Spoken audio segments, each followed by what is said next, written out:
JDN Realty. Napa Center.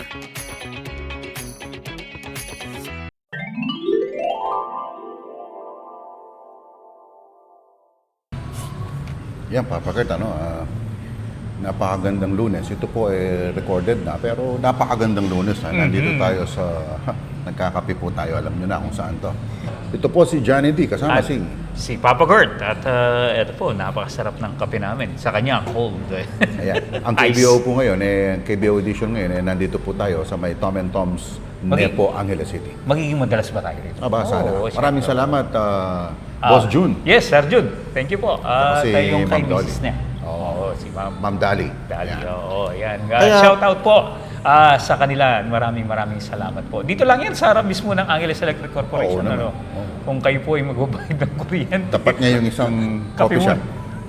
Kape muna kayo rito. At Ayan. napakaganda. Napakagandang lugar na to. lugar. At Papagard, yun nga, yung nangyayari sa bansa natin, maraming nangyayari. At sa Senado, sa Kaganapan. Kongreso, Oo, impeachment, national. ano pa ba, ang dami. Magulo. Ayan. At ito, Papagard, ang Angeles City pala, rank number 14 Oy, sa best cities congratulations. best cities sa buong Pilipinas. Oo nga pala, Ang naipost parang, natin yan. Oo, naipost natin yun sa New Media Pampanga. Pero oo. itong Davao mukhang number 1 siya for the second or third straight year. Darating yung panahon magna number 1 din tayo yan. Sana nga. Oo. Ayan. Papunta na tayo doon. Makita naman ninyo yung mga development dito sa Angeles City. Tama, at saka maraming infrastructures dito, maraming development, napakabilis. Kung i-compare mo to 5 or kahit na, lalo na kung 10 years ago. 10 Pero years ago. 5 years ago Tama. pa lang, makikita mo yung itong dinaanan mong ito, hindi mo na makikilala dahil Tama. nga ganun kabilis At hindi- ang improvement. At hindi lang yan, dahil kakibat natin ang Clark, yung May international part airport. talaga yan, ang Angeles City. For the longest time, alam nila, Angeles Clark is part of Angeles City. Pero Clark Freeport nalaman Zone, naman no? natin na syempre may part din dyan na mabalakat. Pero ito yung Papagard. Kasi kung babasahin natin yung mga comment dyan, ano bang pupuntahan sa Angeles City? Yan. Yan ba yung mga walking street, yung bar? Oo. Actually po, marami pong mapupuntahan dito. Meron po tayong, yung tinatawag dito, Papagard. Yung historical site natin. Ayan. Yung mga matatandang bahay Heritage. dito. Heritage Ayan. site, sorry. Heritage, At plaza saka natin. yung itong simbahan natin na kailan lang ay naging Basilica. Minor Basilica. Minor Basilica. Ayan. Ayan. oo. So hindi lang po 'yun, marami pang ibang pupuntahan dito. Oo, tama po kayo, wala pong dagat dito, walang mga ilog, pero Oo. Walang falls. Walang falls. Walang Kaya- body of water na kailangan mag-swimming. that's what makes Angeles City more resilient dahil wala po kaming tsunami dito.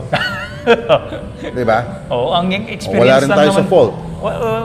Although your fault. naka-experience tayo ng earthquake ng mga nakaraang Oo panahon. naman, pero it doesn't mean na nasa gitna tayo Sentro tayo. Oo, hindi po. Siyempre, mararanasan mo yun. Pero ang sinasabi ko, it is one of the safest when it comes to to natural calamities. Of Yan, course, oo. hindi naman natin maikakaila, dumadaan yung bagyo. Pero wala tayong pinangangambahan na, for example, nag-earthquake, nasa tabi tayo ng dagat. Oo, walang Aba, tsunami na yun, walang di ba?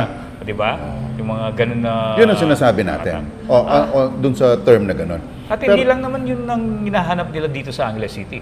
Yung Papagard. pagkain. Tama. Yeah. Yun nga ang sinasabi natin, hindi naman porket ikaw magtuturo sa isang lugar, alam mo namang walang dagat, doon ka ba pupunta? Siyempre, hindi. Punta ka sa Zambales, sa La Union, sa Aurora, Puerto Galera, Oo, yeah. di ba? O siyempre, sa Boracay. sa Boracay. Gusto mo ng beach, pero marami din pong turista, hindi naman beach ang pinupuntahan. Marami nag-staycation lang. Oo. Gusto magstay sa hotel. Nako, dito marami po niyan. At saka napansin mo ngayon, mas gusto nila yung peaceful ng dating. Kung minsan nga, pumunta sila dito sa Angeles City, hindi naman para mag-good time. Parang nandito lang sila sa isang lugar na coffee shop. Staycation nga parang. Kwentuhan Kaya lang. tama ang sinabi mo, Ganun. food. Number 1 po kasi dito sa Angeles City, kung di kayo dito, tiga Angeles City, or dito sa Pampanga for the whole, ay yung pagkain.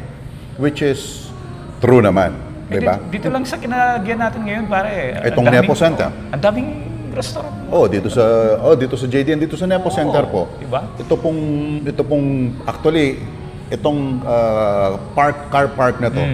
Still deck car park po ito. Kung saan nakatayo ang Ito sa likod Tom namin. and Tom's, ito sa likod namin.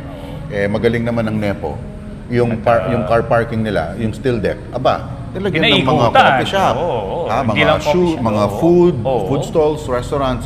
Napakagaling na concept kasi kung magpa-park ka, alam mo naman, kung si Mrs. matagal mag-shopping Oo, dyan sa naman. may Maiinip Nepo. ka eh. Oo. Tayong mga lalaki. Tayong mga lalaki. Magkape na lang tayo dito sa Tom and Tom's. Oo. Yan.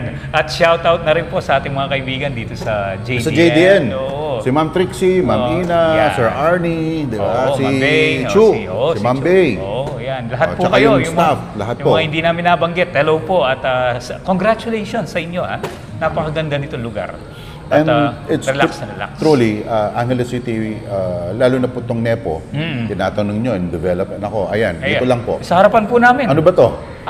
Rockwell. Rockwell. Oo, Rockwell Nepo. Ang laking mall nito, pare. Oh. Ayan. Hanggang dun At sa saka, dulo. hindi lang mall.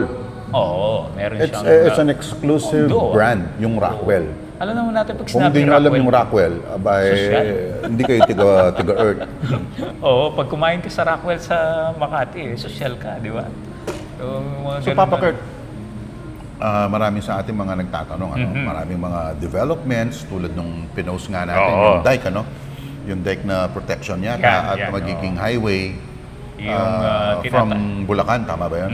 Coastal Road Coastal sa taas. dike, Oo. ayan. Dike dito sa gilid, Coastal Road sa taas. Yan. At ang kagandahan nito, it is from DPWH project at parang na-partner at na-aprobahan na ng Asian Development Bank ba? Tama? Yun. Silang pupondo nito. Nagpipinance. Oo, yan. Magandang balita yan. Alam niyo po kasi makita mo naman pag lumuwas ka ng Maynila, itong NLEX natin congested na. Tama. Oo, hindi Napakagandang na daan, kaya ano? ng mga sasakyan nagmumula sa norte.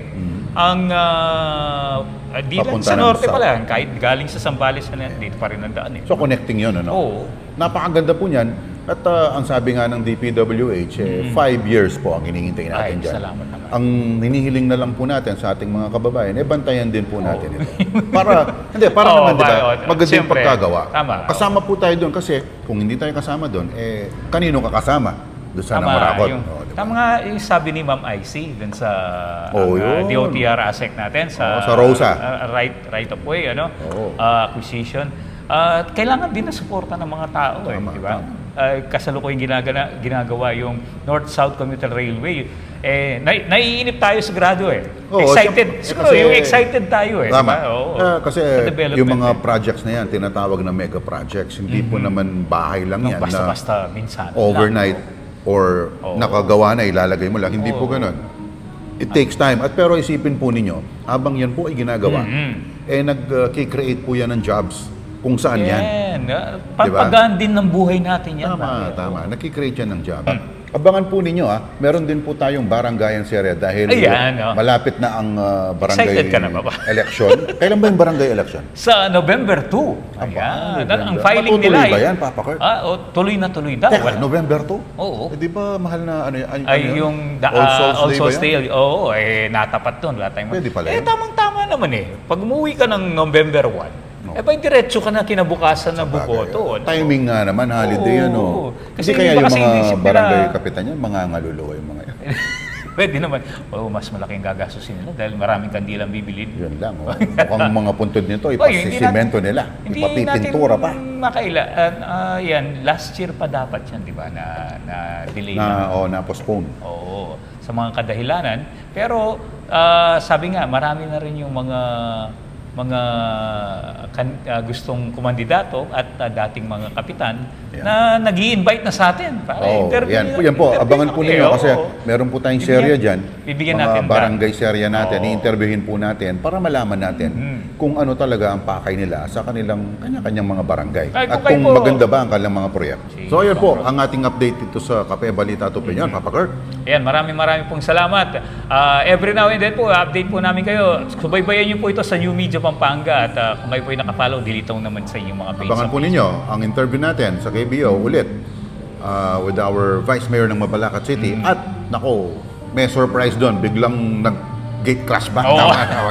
Abangan po ninyo. Masaya dito yun, dahil mas marami siyang maibibida sa Ayan, atin. dito sa Kape Balita at Opinion. Papa Kurt po. Ayan. Ito po si Johnny D. Kape Balita at Opinion. Maraming salamat.